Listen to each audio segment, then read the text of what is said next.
শপথ। আমি শপথ করিতেছি যে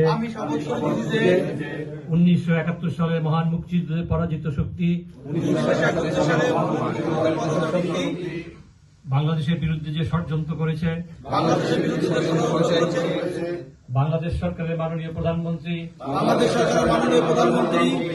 জাতির পিতা বঙ্গবন্ধুর কন্যা জননেত্রী শেখ হাসিনাকে জিম্মি করে দেশ থেকে বাধ্য করেছে। আমরা জাতির পিতার আদর্শের সৈনিকরা আমার প্রিয় নেত্রী আধুনিক বাংলাদেশের উপকার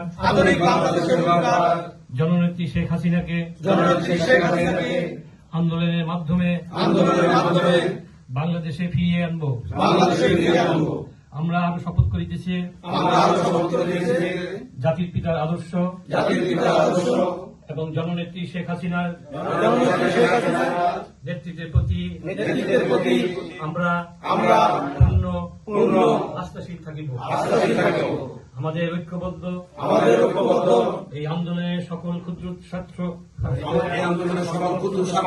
ত্যাগ করে ঐক্যবদ্ধভাবে সামনে এগিয়ে যাব এবং চূড়ান্ত বিজয় না আসা পর্যন্ত আমরা ক্ষান্ত হব না।